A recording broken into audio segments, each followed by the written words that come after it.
अच्छा, ये किताब बुक स्टोर्स में, सोशल मीडिया पर, मतलब हर जगह छाई हुई है ना? कॉलिन होवर की इट एंड्स विथ अस। पर सवाल ये है कि आखिर ये सिर्फ एक बेस्ट सेलर से कहीं बढ़कर क्यों है? ये एक ऐसा फिनोमेनॉन बन चुकी है जिसने लाखों दिलों को छुआ है। तो चलिए आज इसी पावरफुल कहानी के पीछे की दुनिया में झांकते हैं। और ये जो कोट है ना, ये कहानी की बिल्कुल नींव है।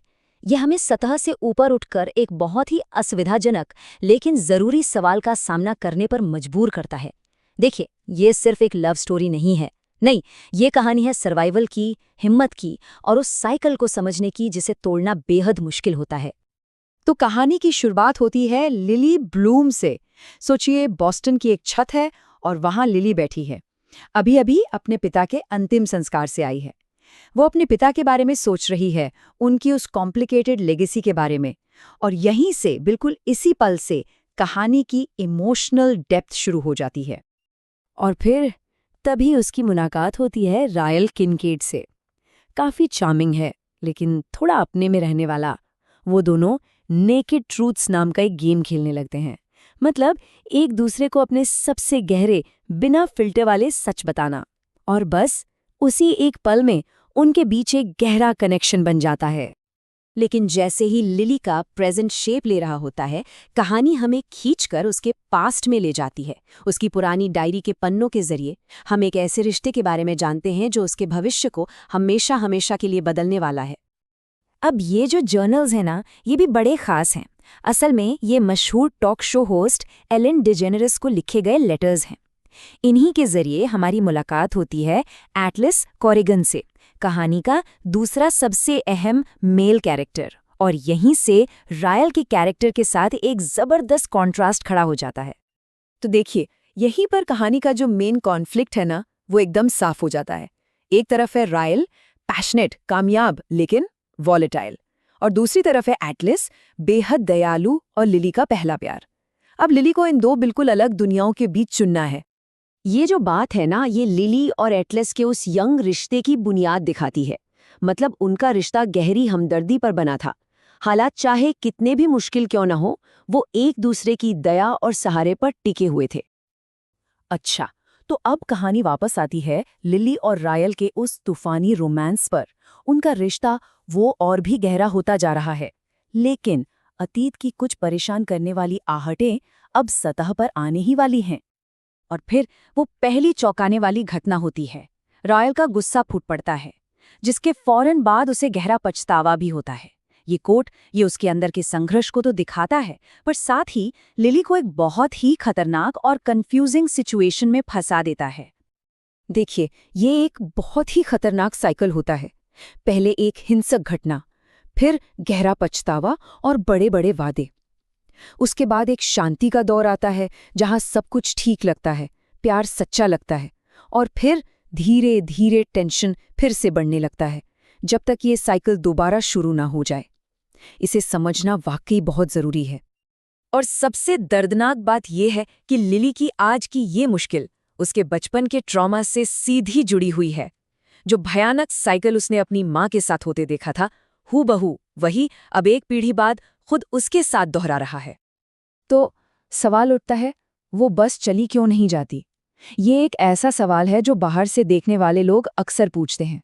ये एक मुश्किल सवाल है, और ये किताब इसका जवाब बहुत ही हमदर्दी के साथ देने की कोशिश करती है। और इसका जवाब लिली के ही शब्दों में छिपा है। जिससे आप प्यार करते हैं, उसे माफ करने से अपने दिल को रोकना, उसे बस माफ कर देने से कहीं ज्यादा मुश्किल है। ये लाइन उन पावरफुल और कन्फ्लिक्टिंग इमोशंस को दिखाती है जो किसी के लिए ऐसे रिश्ते से बाहर निकलना इतना मुश्किल बना देती हैं।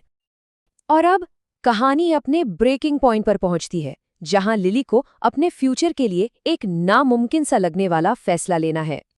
एक आखिरी हिंसक टकराव के बाद लिली को पता चलता है कि वो प्रेग्नेंट है।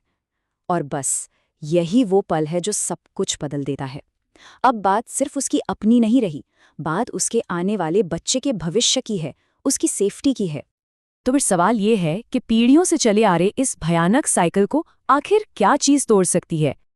जवाब बहुत सिंपल है, लेकिन उतना ही पावरफुल। एक नई पीढ़ी। और यही लिली की सबसे बड़ी मोटिवेशन बन जाती है।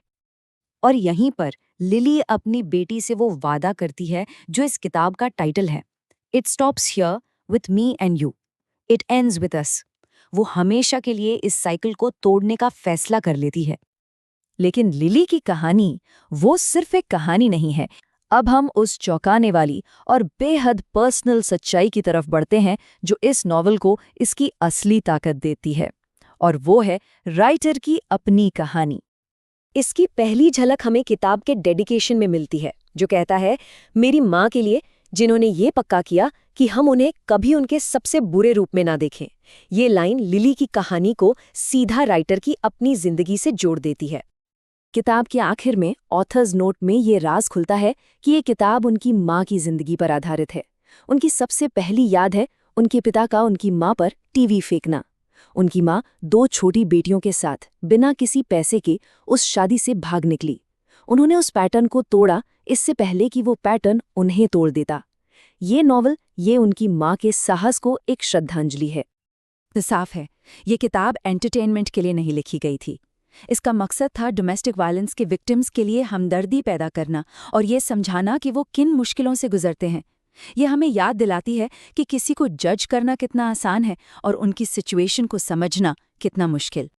किताब में एक बहुत ही चौंकाने वाला आंकड़ा भी दिया गया है कि लगभग 85% महिलाएं अब्यूजिव सिचुएशन में वापस लौट जाती हैं। ये नंबर इस संघर्ष की कठोर सच्चाई को दिखाता है और ये फिर से हमें याद दिलाता है कि जजमेंट की जगह एम्पैथी यानी हमदर्दी की कितनी ज़्यादा ज़रूरत है। तो आखिर में इट एंड्स विद अस सिर्फ एक किताब नहीं है, ये एक बातचीत शुरू करने का जरिया है, उम्मीद की एक किरण है। और इसी भावना के साथ किताब के अंत में एक बहुत ज़रूरी रिसोर्स का जिक्र किया गया है, thehotline.org। ये एक रिमाइंडर है कि कोई भी अकेला नहीं है और मदद हमेशा मौजूद है।